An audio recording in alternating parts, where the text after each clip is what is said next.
RS study में आप सभी का स्वागत है। कक्षा 9वीं एनसीईआरटी गणित में हम अध्याय 14 पढ़ रहे हैं जो कि सांख्यिकी से संबंधित है। आज हम प्रश्नावली 14.3 के लिए सामान्य परिचय पढ़ेंगे। इसके अंतर्गत हम आंकड़ों का अभिलेख निरूपण पढ़ेंगे। ठीक है, लेकिन दोस्तों अभी तक अगर चैनल को आपने सब्सक्राइब नहीं किया है तो जल्दी से सब्सक्राइब कर लीजिएगा। वीडियो को लाइक करें, शेयर करें, कमेंट्स करके बताएं कि आपको सवाल समझ में आ रहा है कि नहीं। तो दोस्तों हम इसमें समझेंगे कि आंकड़ों का आलेखीय निरूपण किस तरह से किया जाता है। तो इसके अंतर्गत हम 3 चीज़ों को पढ़ेंगे। आंकड़ों का जो अभिलेख निरूपण 3 तरीके से किया जाता है। पहला है दंड आलेख, दूसरा है आयत चित्र और तीसरा है बारंबारता बहुभुज। तो इन 3 तरीकों से हम आंकड़ों का क्या करते हैं, आलेखीय निरूपण करते हैं। ठीक है, हमें 14.3 में करने से पहले इन तीनों को समझना बहुत अति आवश्यक है, क्योंकि इनसे संबंधित सवालों को हम इसमें हल करेंगे। ठीक है, तो सबसे पहले हम समझते हैं कि दंड आलेख बार ग्राफ क्या होता है। तो दंड आलेख जिसे बार ग्राफ कहते हैं, तो समझते हैं क्या होता है कि दंड आलेख आंकड़ों का एक चित्रीय निरूपण है। ठीक है, आंकड़ों को चित्र के रूप में निरूपण इसमें किया जाता है, जिसमें एक अक्ष मान लीजिए कि वो x है, पर एक चर को प्रकट करने वाले एक समान चौड़ाई के दंड खींचे जाते हैं।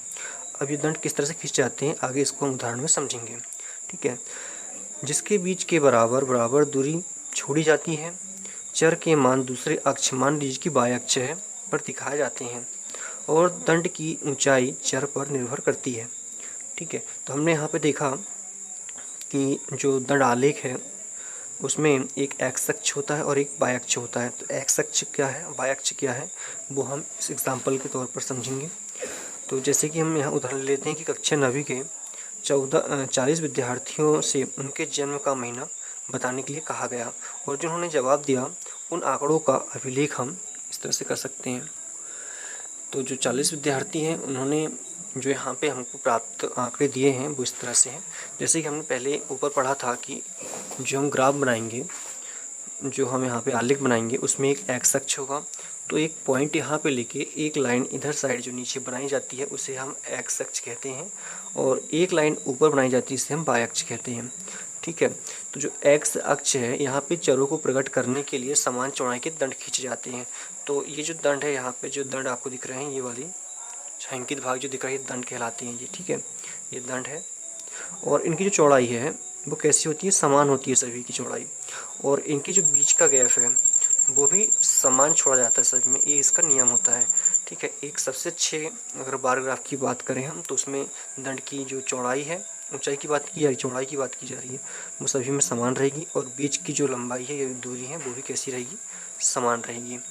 तो जैसे कि हमने उदाहरण में समझा कि कक्षा 9वीं के 40 विद्यार्थियों ने अपने जन्म का महीना बताया।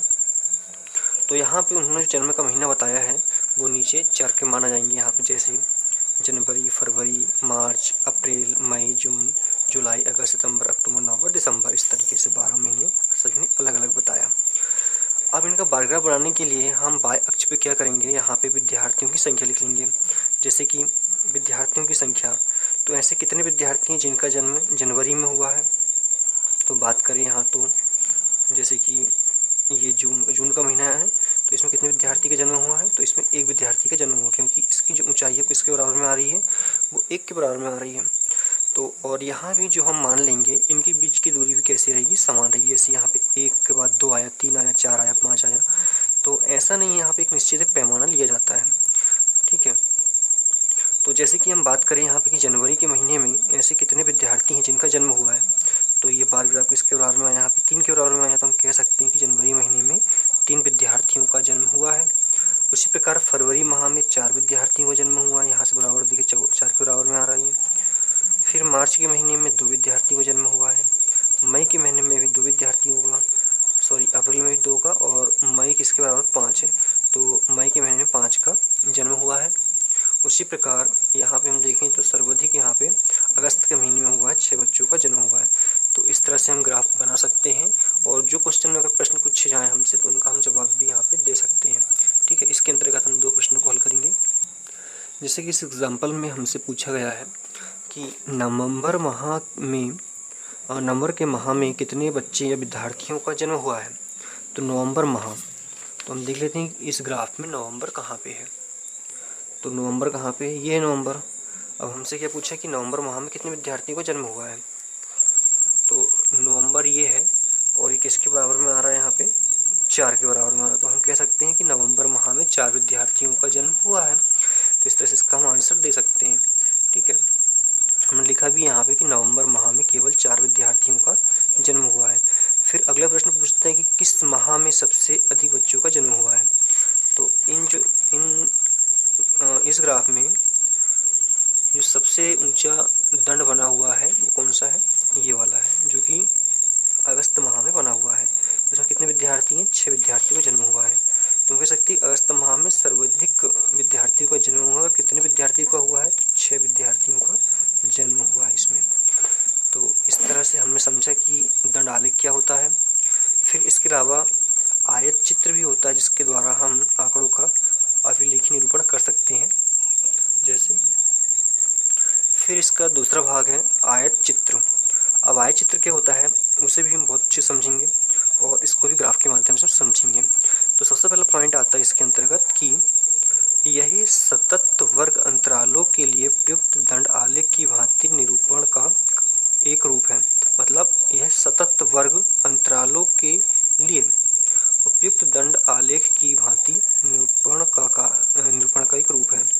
सतत मतलब एक के बाद एक आना, जैसे कि हमने यहाँ पे देखा था कि इन दोनों के बीच में क्या है, गैप है। मतलब ये सतत नहीं है, इसके बाद डायरेक्टली ये नहीं आया, बीच में गैप है, यहाँ भी गैप है, यहाँ भी गैप है।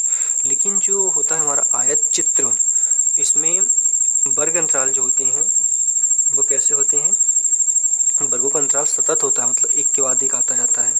फिर है दंड आलेख के विपरीत, इसकी रचना में दंड की चौड़ाई की एक विशेष भूमिका होती है या महत्वपूर्ण भूमिका होती है। दंड आलेख में हमने देखा था ये चौड़ाई के बारे में, मैंने बताया था आपको कि ये चौड़ाई इसमें बराबर होना चाहिए, ये वाली। लेकिन इससे अधिक महत्व आयत चित्र में होता है, ये बराबर चौड़ाई इसके बराबर बिल्कुल होना जरूरी है। फिर एक शब्द और पढ़ने को मिलेगा, क्या, निकुंज। अब निकुंज क्या होता है, अब कोई भी आंकड़े जो होते हैं वो सभी आंकड़े 0 से स्टार्ट नहीं होती है, 1 से स्टार्ट नहीं होती, कभी 5 से, कभी 10 से। तो उनका जो बीच का गैप है, ठीक है, जैसे कि इसमें अगर समझें हम तो निकुंज का चिन्ह यहाँ पे लगाया जाता है इस तरह से। वो इसलिए लगाया जाता है जैसे कि ये माह हमारा किससे चालू हुआ है, जनवरी से, और हमारे जो वर्ष का महीने भी इसी से चालू होता है, तो जनवरी, फरवरी, मार्च, अप्रैल। तो यहाँ से हमने क्या जीरो के बाद रख लिया 1, 2, 3, मतलब जीरो के बाद क्या आएगा, जनवरी आएगा, फरवरी आएगा, मार्च आएगा। लेकिन ये आंकड़े यदि हमें सिर्फ मार्च से दिए होते हैं तो हमें इतना गैप छोड़ना पड़ता है यहाँ पे। तो ये गैप ना छोड़ने के लिए हम यहाँ पे निकुंज लगाएंगे और ये मार्च का महीना यहीं से स्टार्ट कर देंगे। ठीक है, इसलिए चिन्ह का उपयोग हम करते हैं और आगे उदाहरण के माध्यम से इसको हम समझेंगे भी। तो फिर आता है आयत के क्षेत्रफल संगत बारंबारताओं के समानुपाती होता है। क्योंकि सभी आयत की चौड़ाइयाँ समान है, इसलिए आयतों की लंबाई बारंबारता के समानुपाती होती है। अगर हमें ग्राफ में बारंबारताओं के जो दंड बना हुआ है उनका जो कहना चाहिए कि क्षेत्रफल संगत बारंबारताओं के समानुपाती है तो सही है हमारा आलेख, अगर नहीं है तो गलत हो जाएगा। तो हम एक उदाहरण के माध्यम से इसको समझते हैं। जैसे कि हम इसे 2 उदाहरणों से समझेंगे। पहला उदाहरण है हमारा कि एक कक्षा में 36 विद्यार्थियों के भार के लिए, एक कक्षा में 36 विद्यार्थी और उनका भार अलग अलग दिया गया है। ठीक है, इधर साइड हम बाय अक्ष में रख लेते हैं क्या, विद्यार्थियों की संख्या, और एक्स अक्ष में रख लेते हैं उनका भार किलोग्राम में। अब यहाँ पे देखें तो ये जो चिन्ह आपको दिख रहा है यहाँ पे, ये कहलाता है निकुंज। क्या कहलाता है, निकुंज। अब देखिए यहाँ पे जो वजन स्टार्ट हुआ है 30.5, मतलब 30 किलो 500 ग्राम से इसकी शुरुआत हुई है। अब यहाँ से 1 से तो स्टार्ट हुई नहीं है, तो अगर यहाँ से गैप रखे तो बहुत लंबा चला जाएगा यहाँ पे दंड बनाने के लिए। तो इसको छोटा करने के लिए यहाँ पे निकुंज लगा दिए, और यहाँ पे जहाँ से स्टार्ट हुआ 30.5 से यहाँ से स्टार्ट करके 30.5, 35.5, 40.5, इस तरह से इसको हम आगे बढ़ाते गए। तो ये तो समझ में आ गया कि निकुंज क्या होता है एक उदाहरण से। अब अगले उदाहरण से हम समझेंगे कि फिर अगला है, इस उदाहरण को थोड़ा अच्छे समझें क्योंकि ये थोड़ा हटके है। अब देखिए दूसरे उदाहरण में हमको एक कॉलम में अंक दिए गए हैं और दूसरे कॉलम में विद्यार्थियों की संख्या दी गई है। ये इसलिए दी गई है क्योंकि एक कक्षा में प्राप्त विद्यार्थियों में जो अंक प्राप्ति किए हैं 100 में से वो दिए गए हैं।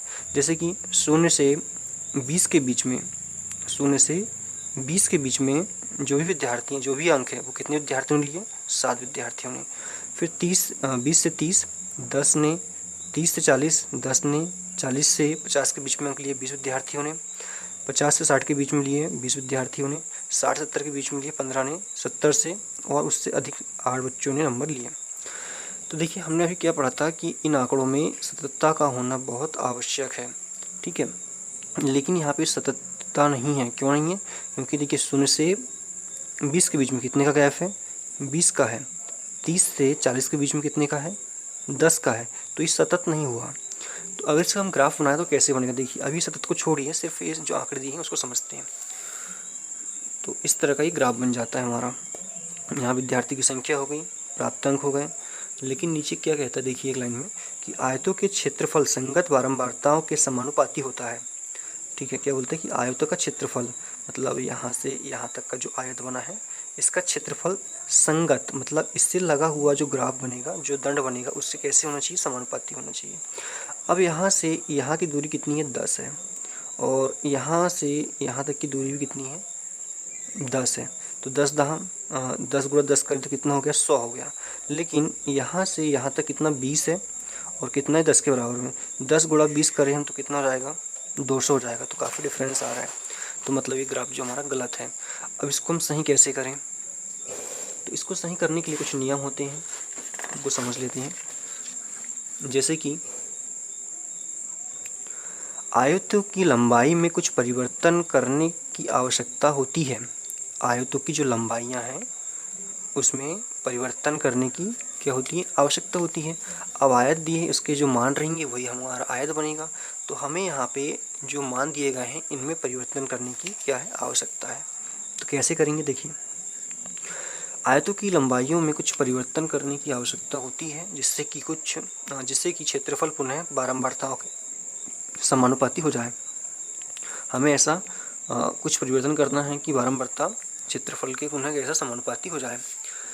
फिर इसका दूसरा पॉइंट आता है कि न्यूनतम वर्ग चौड़ाई वाला एक वर्ग अंतराल लीजिए। न्यूनतम चौड़ाई का मतलब ज़्यादा छोटा भी ना हो और ज़्यादा बड़ा भी ना हो। तो ऐसा कुछ वर्ग अंतराल लेके क्या करना है हमको? वर्ग अंतराल लेके परिवर्तन करना है। मान लेते हैं न्यूनतम वर्ग अंतराल कितना? 10 ले लेते हैं। क्या लेंगे? 10।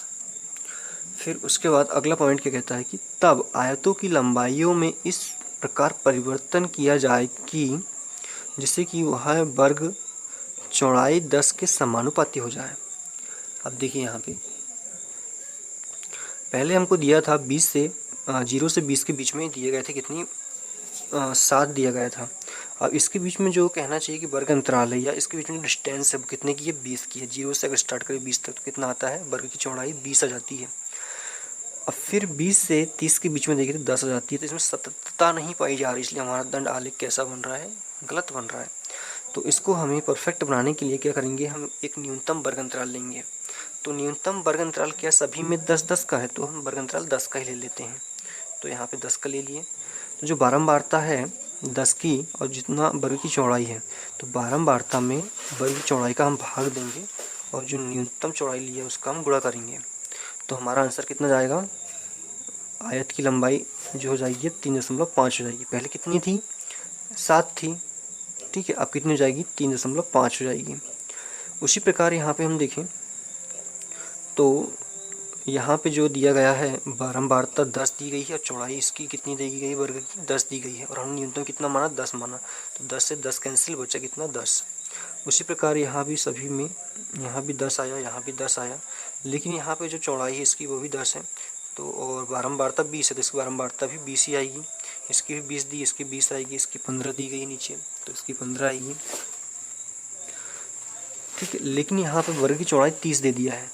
अब 30 देने के कारण यहाँ पे क्या होगा कि 0 से 0 कट जाएगा और 8 का हम 3 का 8 भाग देंगे तो 2.67 हमको मिलेगा।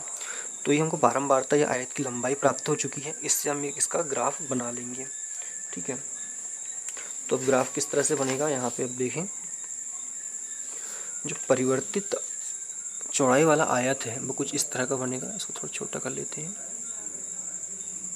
इस तरह का बनेगा अब। और पहले किस तरह का बना देखिए, पहले जो बना था उससे काफ़ी डिफरेंस है। पहला जो बना था वो भी देख लेते हैं किस तरह से बनेगा।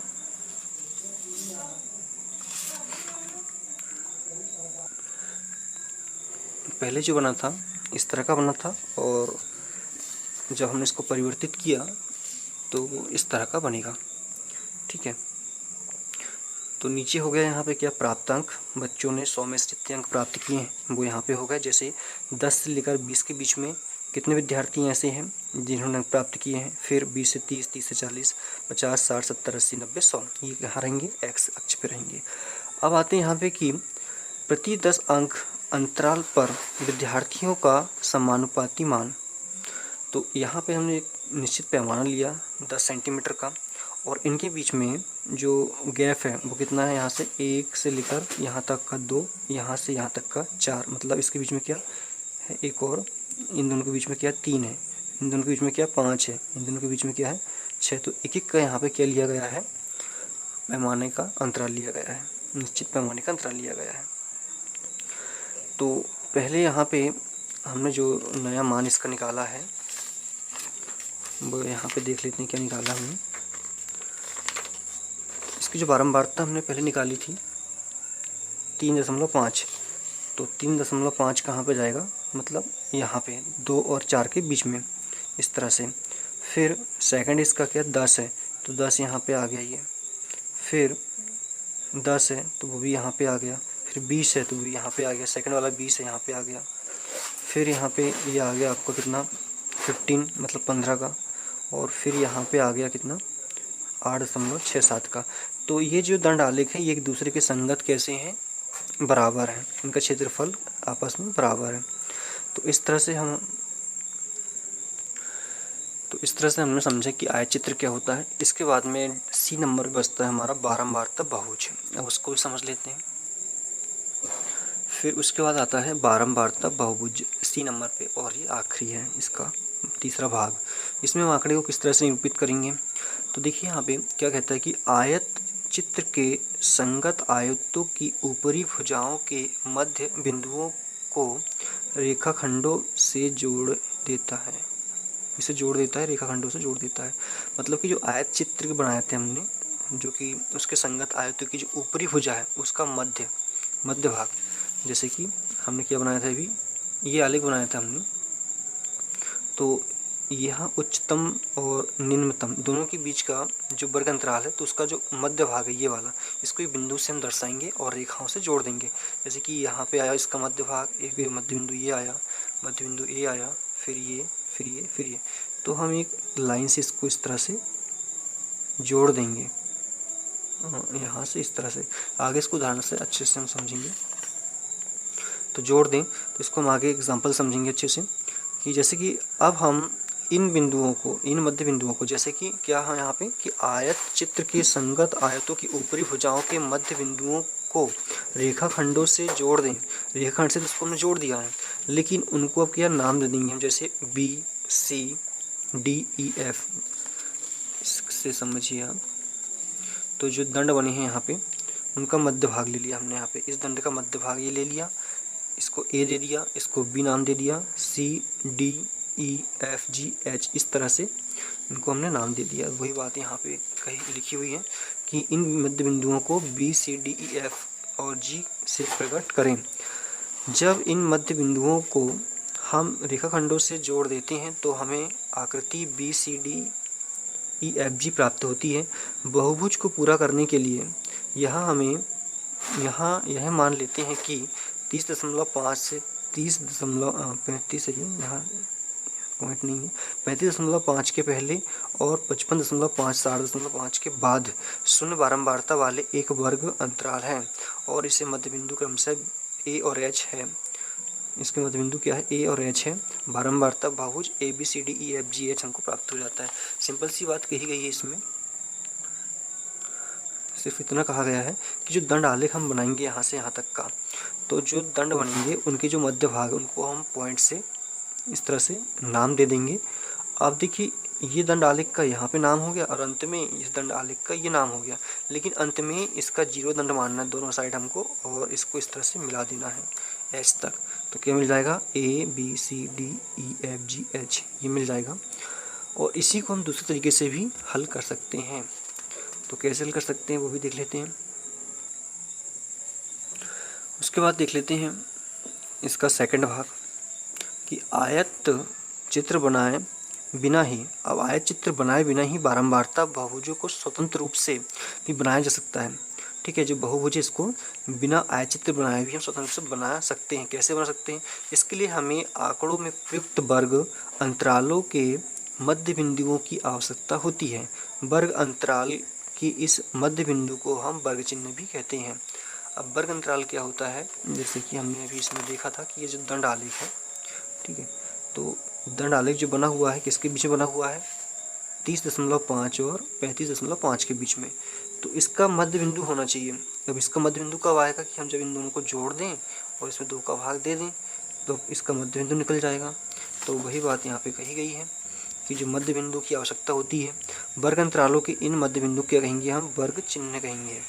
और इसको निकालने का फार्मूला होता है ऊपरी सीमा धन निम्न सीमा। इसको आगे उदाहरण के माध्यम से समझेंगे अभी। और इन सबके बटे में कितना? 2। तो ये उदाहरण है, इसको समझ लेते हैं उदाहरण से। क्या कहता है कि एक नगर में निर्वाह खर्च सूचकांक का अध्ययन करने के लिए निम्नलिखित साप्ताहिक प्रेक्षक किए गए हैं। ठीक है, एक नगर में एक सप्ताह में खर्च किए गए सूचकांक एकत्र किए गए हैं। तालिका बनी गई है, सारणी बनी हुई है। जैसे कि निर्वाह खर्च सूचकांक 140 से 150 के बीच में है और सप्ताह कितनी है? 5, मतलब 5 सप्ताहों में इसके बीच में निर्वाह खर्च सूचकांक हुआ है। फिर 10 सप्ताह में इतना, 20 सप्ताह में फिर इनके बीच में, 9 सप्ताह में इसके बीच में, इस तरह से हमको दिया गया है। ठीक है, अब नीचे क्या है कि ऊपर दिए गए आंकड़ों का एक बारंबारता बहुचित्र बनाइए। तो मतलब यहाँ पे हमको उदाहरण में हमको समझना है कि जो नगर में निर्वाह खर्च सूचकांक दिया था उसको हमको एक बारंबारता बहुभुज बनाना है। और कैसे बनाना है? आयत चित्र के बिना। नीचे लिखा हुआ देखिए, आयत चित्र बनाए बिना ही हमको बनाना है। कैसे बनाएंगे? अब हमें जो कि बनाने के लिए हमको यहाँ पे वर्ग चिन्ह की आवश्यकता होती है। तो ये तालिका फिर से बनाएंगे। अब वर्ग चिन्ह कैसे निकालेंगे हम? तो जो वर्ग की निम्नतम सीमा प्लस उच्चतम सीमा बटे 2। तो इसकी जो निम्नतम सीमा कितनी है? 140 है और उच्चतम सीमा 150 है और इन सबके बटे में 2। जब हम इन दोनों को जोड़ेंगे तो 0 का 0 जाएगा, 5 4 9, 1 और 1 2 बटे 2।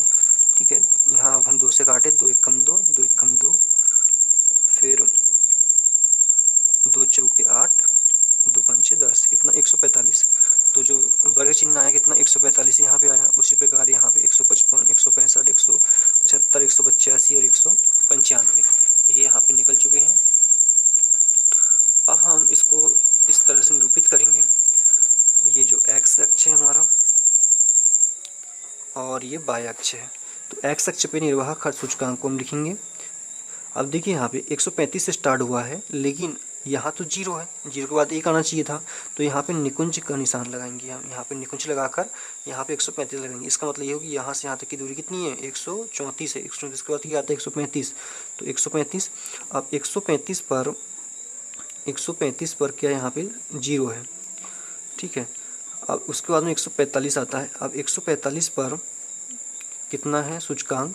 ये बारंबारता कितनी इसकी? 5 है। तो जो 5 है 4 और 6 के बीच में रहेगा। तो यहाँ पे हमने एक पॉइंट लगा दिया इस तरह से। और इधर सप्ताहों की संख्या ये वाली, ये भी एक निश्चित पैमाना दिया गया है और इनके बीच में 2 का अंतर है। ठीक है, तो 145 में कितना है? 5 है। फिर 155 में 10 है, 165 में 20 है, 175 में 9, 185 में 6 और 195 में 2। तो इस तरह से हमने बिंदु रख दिए हैं और यहाँ पे इस तरह से इनको जोड़कर एक ग्राफ बना लिया है। तो इस तरह से बिना ही आयतचित्र बनाए हुए हमको यहाँ पे क्या प्राप्त हो गया? बहुभुज प्राप्त हो गया। ठीक है, तो ये हमारा परिचय वीडियो समाप्त होता है। अगली वीडियो में हम प्रश्नावली के सवाल हल करेंगे। धन्यवाद।